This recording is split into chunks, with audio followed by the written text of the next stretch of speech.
new edition of the Heat Treat podcast. Today we have Nate Wright, founder of many companies, all the way to Heat Treat, GTS, Global Thermal Solutions, C3 Data, and Tru-Cal, all the way from Washington, D.C., where there's not much heat treat, but his companies are based in Indiana.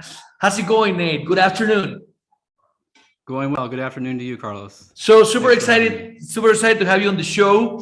You have a bunch of experience when it comes to normativity, CQA9, AMS 2750, NatCap, and you are one of the pioneers that you built a software which is called C3 Data. I believe that's the name of the software, and you actually implement that trends on phone apps to our industry, which is I don't want to say old-fashioned or old school. I think you get that, but I believe that was your vision. So first of all, can you just tell the audience who you are, the companies you work for, what do they do, and a little of your background, please? Sure. So as you mentioned, my name is Nathan Wright. I come from a background of heat treaters. My grandfather was a heat treater. My father and his four brothers are in the alloy business, and so I was kind of like most of us was born into the industry. I think a lot of us don't just find our way in here; we get born into it. I think Carlos, you're in that category as well. As you mentioned, the three companies that I helped start and still run today are in chronological order: Tru-Cal Inc. as an accredited laboratory based out of Ohio. Providing pyrometry and furnace compliant services to heat treaters in the Midwestern part of the United States. And that started in 1999. In 2008, we sort of created a duplicate laboratory in Mexico called Global Thermal Solutions, GTS. And in 2014, we started C3 Data, as you mentioned, is a software company designed specifically to bring us as heat treaters up into the 21st century, using cloud-based data and mobile apps to help furnace compliance become somewhat automated, but also educated in the process. Right, using cloud computing, I believe that was brilliant, right? Going and taking like one of the emerging markets like cloud computing and actually applying that to heat treat, thumbs up for that. But before we get technical into cloud computing and software, let's start with normativities like CQA9 and AMS. So especially on CQA9, we have had some, I wouldn't say substantial, but we have had some changes in there. So can you just let us explain to the audience what these changes imply and what do heat treaters will have to do a little different from what they're doing? Sure. Well, obviously stating the obvious here, the spec requirements are getting harder and more complicated each and every revision. Speaking only about material specifications, those being CQI9 and AMS, touch a little bit on CQI9. Not a lot of changes in the Rev 4 that came out recently. I will say that the spec is better organized.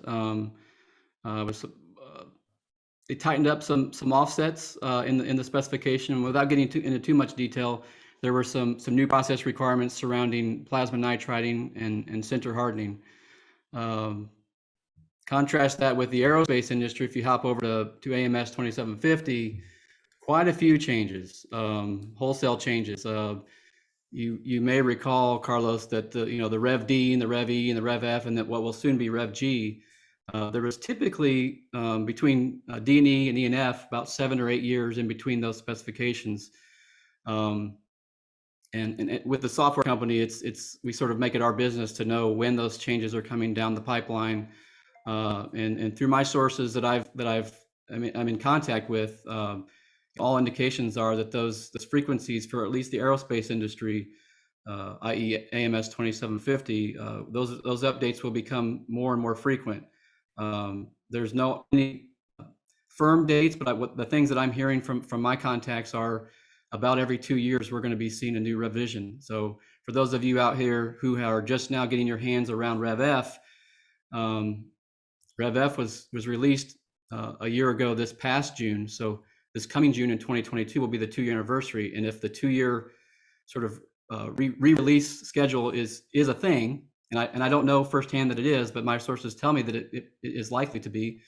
We're going to see more frequent and incremental, and I think it's a good thing, by the way, and incremental updates.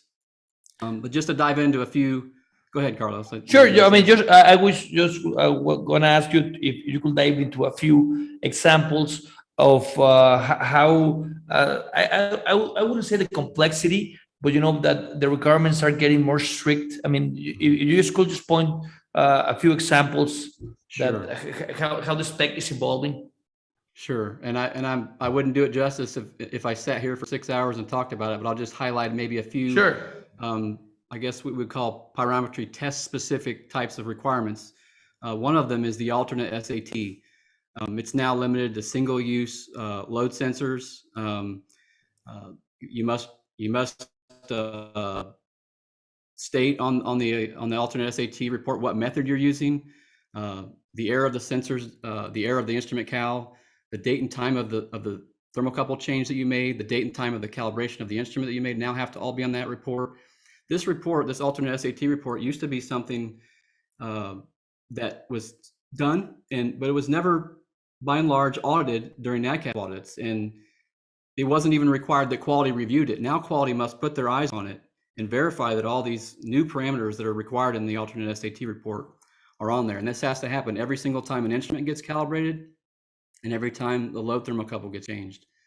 I'll move quickly to the other 3 test types, those being system accuracy tests, instrument calibration, and TUS. SATs, I'll say there's a new requirement. If you had a furnace, let's say a batch furnace that had 3 operating ranges, we typically would do an SAT on one of the operating ranges year round. Well, now you have to do an SAT on every operating range on that furnace at least once per year. Once per year on different operating ranges, right? Okay, makes it more complex, right? It sounds simple, but keeping track of that is challenging, and that's what we're going to talk a little bit about automation, how to simplify those types of administrative tasks. And I believe you just hit the nail. I mean, everybody knows how to do that, but keeping reliable and keeping them on track is like the hard thing to do, right? Right. Another SAT new requirement is if you're using a type K or a type E thermocouple, the depth of insertion must be included on that SAT report. So if you stick your test thermocouple in 20 inches and next week you do another SAT and it's 19 inches, that's a nonconformance. So we could go into the technical reasons for that, but that's something else that again, automation can keep track of and make sure that you don't violate. Resident thermocouples, when using those for SATs, they either have to be in a fixed position, and if they're not, you have to verify that their insertion depth is the same as it was in the previous test. So a few things on SAT, again, just touching on the surface on some of these things. Instrument calibrations, I would say offsets, and this applies to all 3 test types, but offsets, there are new categories for offsets. I'm not a big proponent of them, but there are heat treaters that use them. The new categories are correction offsets and modification offsets. And within those categories, there are 5 types of offsets. And on all the reporting now, for at least for AMS 2750, we must include the as found and the as left offset values for all 5 categories. And I think that's going to be a big wake-up call for some heat treaters in the NADCAP world that are most likely not including those offset values. Even if you don't use them, it needs to be declared that we're not using offsets, and if you are using them, again, you have to put those values on the reports. And then in TUS, I'll just say quickly, one time a year, if you're a vacuum, if it's a vacuum furnace and you're using partial pressure in some of your processes, again, one time a year, you have to do a survey at that partial pressure level. Very easy to forget to do that. Major nonconformance if you don't. Simple one a lot of people can relate to is ramping up during survey. We now have to show the data on the survey starting 100 degrees prior to set point, 100 degrees below set point. If you don't, it's a nonconformance. Trying to Well, think those are the big. relocation of hot and Well, cold. Yeah. go ahead, but those are I would say not complex, but those things take a lot of time to manage, and actually to more surveys, more reports, more documents, right? Or how I see it from my side running a shop, more risks of getting a non-conformity by a picky auditor, right? So and it's are two different things. Heat treat and complying with CQA 9 are two different division of the niche itself. But having said that, what do you think are going to be the challenges for the heat treaters now, having those revisions every 2 years, and then in 2 years another rules for the game? What are you where are we going to end? Yeah. Well, let me just clarify and reiterate, I guess, that when I say the 2 years, again, I'm not, I don't It's know gonna that's gospel, but it's I gonna be believe constantly it's changing. going to be more frequent. Right. It's like Yeah. ISO, And right? so, I believe ISO is like 5 years, right? right. The whole idea, and I have heard this firsthand from those on the committee, the whole idea behind reducing the frequency of the release of the new specs is to get away from what we've been doing for the last 2 decades, which is we write a new spec with good intention, right? It requires adjustments to processes and meeting new challenges, et cetera. But too many changes at once are a bad thing, for one thing, but also anybody that's NADCAP compliant knows that when Rev E came out, we started creating what's called auditor advisories. So these are single page, sometimes double page documents that say, well, this is the intent of section A, B, C of the spec. So you have to have these reference guides, number in the hundreds of pages, by the way, between auditor advisories and the Pyrometry reference guide. Those total pages that are cheat sheets, if you will, to understanding the specification are more pages than the specification itself. And so the idea is to say, okay, let's shrink the 7 to 10 year time frame down to a couple years, so that as we see the mistakes that we made in Rev E and Rev F now, we can document them and then roll them right into the Rev G, which I think is more than likely probably coming next year. And it won't be a big monumental change. It'll be good for heat treaters. It'll be good for software developers who are in the know and need to be in the know on these changes and developing software to accommodate for those changes. So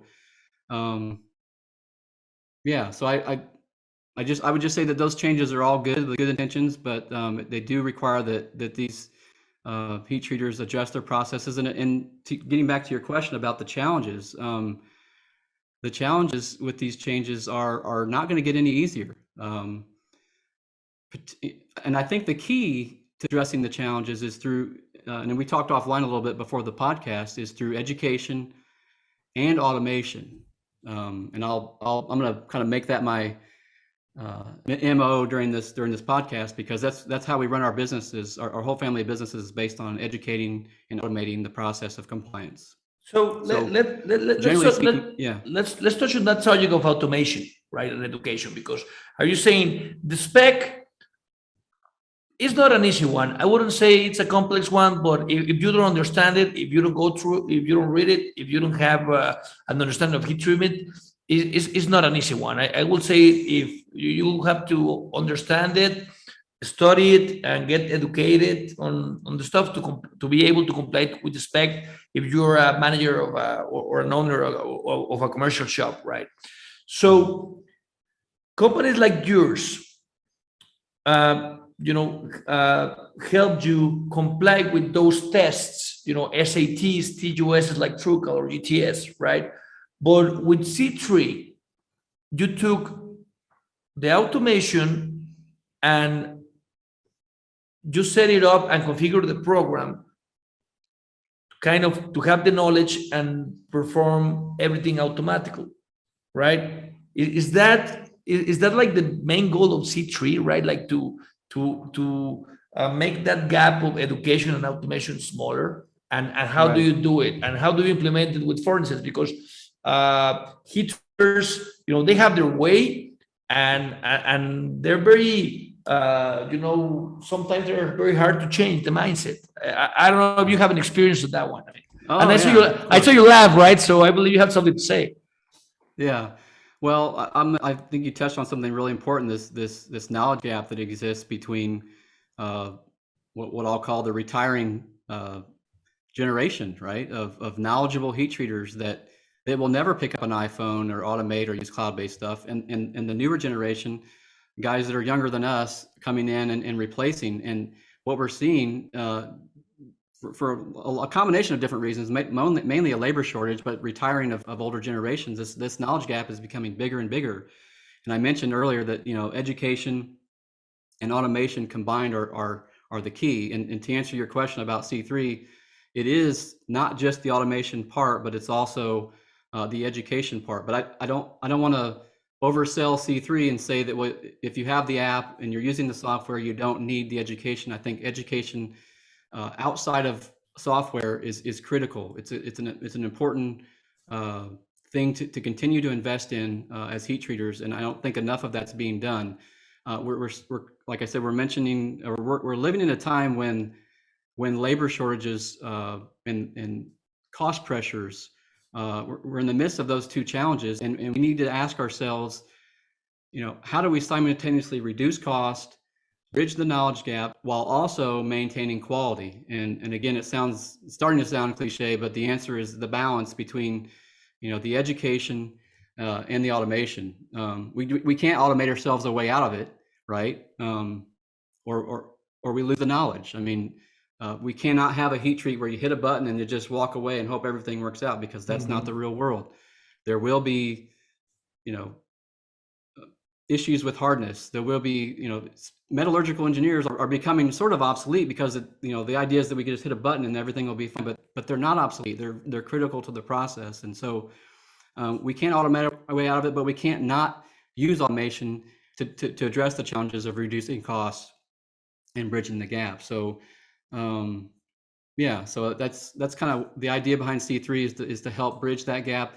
But we also have through GTS, the GTS Academy, which is designed specifically to provide free knowledge to heat treaters about the why, why we do things, and not just how we do them, but why we do them. Are you using, now that you're using software and cloud computing?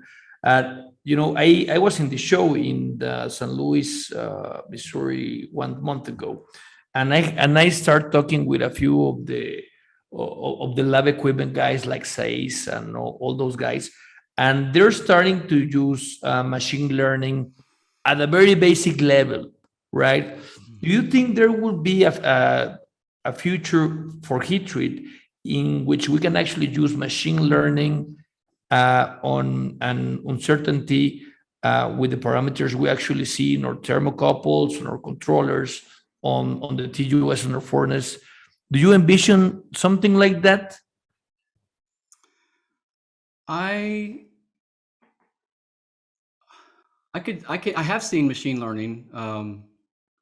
Actually, Peter Sherman has showed me quite a few cool things over at Eurotherm that they're working on. We're not at C3 anyway. We're not investing in that technology at this point. I think it's you mentioned earlier that the heat treat industry is typically behind, and I'll tell you, there are statistics that will back this up, that heat treaters on average are 20 years behind all other industries in innovation. Despite the fact that we do have a lot of technology built into these furnaces, we're slow to change, and by about 20 years. So, let me interrupt you in there, because I will agree 100% with you. And I do have an opinion on what you said, that the furnace or the heat treat industry is 20 years lagged from other industries like CNC. Why? Because furnaces have a very long lifetime. I mean, if you keep maintaining them, right, you can have furnaces last for 100 years, and they can be easily updated with controls, right?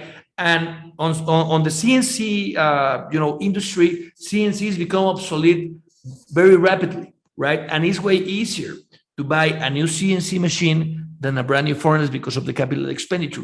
So those guys are updating the mechanical system, the combustion system. Well, not the combustion in CNCs, but the electronics electrical system, the way they rotate their tools. And on furnaces, you cannot have that level of turnover of brand new equipment and throw away old equipment. I have that theory, and I will agree 100% with you. Why? Because we don't build as many furnaces as CNC machines that are built, right? So that's my theory, and I will agree 100% with what you just said. Yeah, so when you talk about machine learning, I think that's a bit of a stretch. I love the idea, but we just don't feel like it would be a good investment at this point. Where we're going with our software is through data visualization. So, and that's been a buzzword for 20 years. Like data visualization. I mean, right now you mentioned control systems where you can see real time the information from anywhere in the world. You can see charts, you can all that, but there's not a lot of data visualization that ensures that is my material specification compliant, i.e. CQI9, i.e. AMS 2750, or the Boeing specs, or whatever are my process specifications compliant for this particular furnace? Are all the checklists that are required to be compliant for that furnace? Are all those things compliant prior to loading that furnace? And I can tell you, there is no data visualization for that in real time whatsoever. Those are dynamically changing requirements, right? Every week you have to do this. Every month you have to do that. Every quarter you have to do this. And so minute by minute, or maybe you could say week by week, the compliance status of any given furnace could change. And there is no real-time data visualization that combines both material specifications, process specifications, and checklists into one piece of software.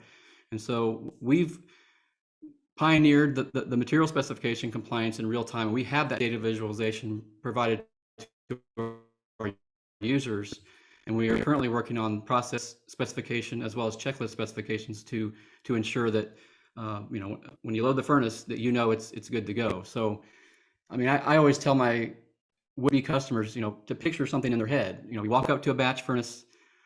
Prior to loading the furnace, the furnace operator may scan a traveler from Bluestreak or from any other manufacturing execution software. I mentioned Bluestreak as just one, but there are many. And they see a screen that indicates whether the furnace compliance status is good or not. Green means good, red means bad. And again, they're checking those process specifications, material specifications, audit checklists. And then when he or she sees that green light on that furnace, maybe they have load thermocouples that need to be utilized in the process. So, and we do this now. The technology is already there for this. You scan a QR code on a sensor. The load sensor is then verified to be A, within its required accuracy requirements, and also B, verify that it's not expired, not too many uses, not at a temperature above X. And so that data visualization is going to become very valuable to addressing some of these challenges that we have with labor shortages and pressures on suppliers to reduce costs, because everything is going to be digital, real time, while keeping the quality a central element to all this. So I think, again, I'm going back to the balancing of the automation through data visualization, but also the education as to why we're doing things. So again, this is innovation through automation, but we got to balance it. The days of pushing a button and saying everything's okay are never going to be here. We still need to educate the new generation and I mentioned this earlier, with the why. Why are we doing the things that we're doing? Mm-hmm. One of my mentors, and I think this is somebody that you're familiar with, Rafa Lopez.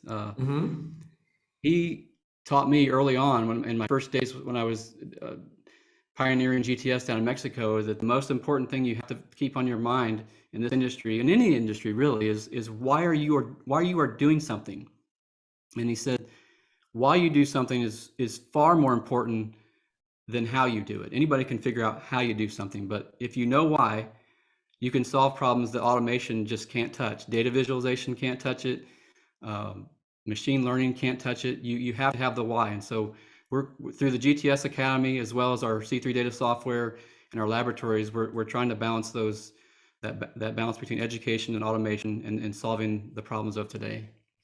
And just gotta get one concept clear. When you say data visualization, is that something to do with data analytics? Well, I mean, in our code, we are analyzing the data to visualize it for the operator without having to do anything other than to look at a screen and go, hey, per the quality manager's designated material specifications and process specifications, is this furnace okay to load? So it's basically making the data visual, the decision to load the furnace or to not load the furnace real time and visual. So that's what I mean by data visualization, is just putting that got it. That quite simply, that green thumbs up that says you're good. Contrary to that, if it's red, we really need to have our furnace operators see that and say time out and go talk to the quality manager and say, hey, I think we have a problem here. And you click on a button and it says, well, the problem is you didn't do X, Y, and Z. Well, let's go do that before we load this product and risk, a non-conformance, or worse yet, a multi-million-dollar recall, which as of late, I'm sure you've seen, there's been many of them. And it's not a surprise during the time when there's these pressures to cut costs, that quality gone unchecked does kind of fall off the end, because it's not, it looks like a cost savings in the beginning, but the real cost long term isn't worth it, and more companies are unfortunately finding out about that. And here's where my subsequent question comes, because you just mentioned something very interesting. There's a lot of heat treaters that they, good fated. They have the people, they have their quality manager, they have, the operators trained, educated. But what are the mistakes that companies are still making when trying to comply with CQI-9 or with AMS, right? That you see on the day-to-day that can be easily fixed, right? That they're, they're thinking they're doing the things the right way, but they're just missing this tiny spot, and they're not doing it right because of it. Can you just give us a couple of examples of things that you see that companies make mistakes on that can be very easily fixed? Sure. First, I guess I would say with specific examples, with the new Rev 4 of CQI-9, I mentioned this earlier, the offsets. A lot of automotive, unlike aerospace, a lot more automotive heat treaters use offsets than are used in aerospace. And I think part of that is because the aerospace industry has realized that managing those offsets can become a burden and can cost you your accreditation. Obviously, the CQI-9 is self-audit, and so a lot of times those offsets are used more often and not discouraged. But the new requirement does say that you must limit your offset to 5 degrees or 3 degrees Celsius, and prior to that it was a larger number. And so I think a lot of CQI-9 compliant heat treaters, when the third-party audit is done, and sometimes it's never done, but if the third-party audit's done, they're gonna wish they had listened to this, and that is, make sure you go through all your instruments and verify that you're not using an offset that's larger than 5 degrees Fahrenheit, 3 degrees Celsius. But more important than specific examples, I can't overemphasize enough that right away. I mean, and I'm not tooting my horn. AIAG has CQI-9 classes, and I encourage people to use those. We also have the GTS Academy that focuses on CQI-9 compliance and understanding the why we do the things that we do, not just the how. But that would be my advice to CQI-9 compliant heat treaters out there, is to get signed up for a class. Go out and take the class and learn why you do the things that you do, and then do them. Despite the fact that it's a third-party audit, it's very important that you comply with the specifications, and you don't want to find out the hard way through a multi-million-dollar recall. Sure, nobody wants to do that, right? Well, Nate, it's been great talking to you. Thanks for sharing the knowledge, your projects, what you're doing. Very happy to have you on the podcast and actually, exchange ideas on innovations, because, I consider myself also like, I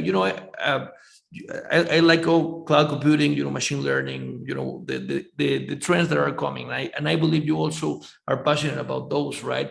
But and we're in this heat rate industry, and I believe now our mission is to pull the industry to get back in shape with the other industries, right? Like, hey guys, right, we know we have always done this like this. Stuff works great, but we're getting away. We're getting dragged by the other industry. So I believe our mission is to push the new generations and actually reach the other industries that actually are a little ahead of ours. So I believe you are also a believer on that, and I believe that's the greater sign we have to help the industry with.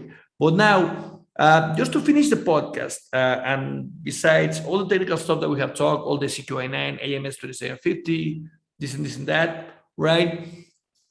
We need more younger talent in our industry in order to accomplish that, right? Right. You've been on this industry for quite your second generation from heat treaters, right? You were born into this. Yep. You have founded 3 companies. You're passionate about this, right? Because you can be passionate about technology and cloud computing and software and programming and heat treat, which we don't find it quite often, right? But and there's a common trend, like the new generations, they don't want to work on a heat treat shop because they want to go to work on Facebook or on Amazon, or there's always this millennial talk that I don't believe 100% is an excuse, right? But we as an industry, we need to do better in how to recruit, how to maintain, and how to keep the new generation challenged, right? Because otherwise you're going to leave. What would be a personal advice or experience that you would like to share with these new guys? Imagine if you had a time machine and you could travel back in time and talk to your younger self, maybe 20 years ago. What would be something that you would like to be? What would you would like to be told that you didn't know, you didn't learn in school, and you learned through your entire career? Can you share with us those thoughts? Yeah, and I touched on it earlier, and I don't want to sound redundant, but the emphasis on the why we do things, and I actually, it seems very much a common sense thing to say, but to tell our new generation, it's so important to understand the why and start asking questions. Why am I doing this? What value does what I'm doing have? And be interested, engage yourself, and challenge the status quo. Is there a better way to do it? We see that a lot with our users, and by and large, our software users in particular are younger generation people. It's no secret that the older generation just says, I like my clipboard and I like my pencil, and I don't care to invest in the new technology, and that's fine. But the new generation is seeing mobile apps, they're seeing cloud-based computing, and if we can bring those things and put them in front of them, but also educate them as to why what we do is so important. Looking around, I mean, I think there was an induction company that put together a video as to all the little things that you look around your office or your house that are heat treated, and without heat treating, we would have, I don't want to say nothing, but we would have a lot less of the modern day conveniences that we have today. And so, emphasizing the why we do what we do and what's important about heat treating is really going to attract people to stay in the industry and understand the importance of their job, whether that's being a furnace operator or a maintenance supervisor or a pyrometry technician or a heat treat owner, for that matter. So that would be my encouragement, is to get educated and not just go to a class and get a certificate, but challenge them to challenge the status quo. There's a lot of things that we're doing in this industry that are outdated, and they're there because that's the way we did them 20 years ago, and that's the way we've always done it. And I hate that cliche, that excuse. The younger generation needs to challenge it, because there are a lot of changes that need to take place and can take place to make the industry better and to attract those younger generations, to keep them here and bring them in, because we need them. Thank you so much, Nate. It's been a blast talking to you, sharing ideas, exchanging, our vision or missions. Thanks for doing that. Nathan Wright, founder of GTS, Structured Data and Tru-Cal, right? All the way from Washington, D.C. Thank you so much, Nate. Just would like to remind our audience that we're uploading weekly podcasts, LinkedIn, Spotify, YouTube, with power players like Nate Wright on the Heat Treat podcast. We'll see you next week. Thanks so much, Nate.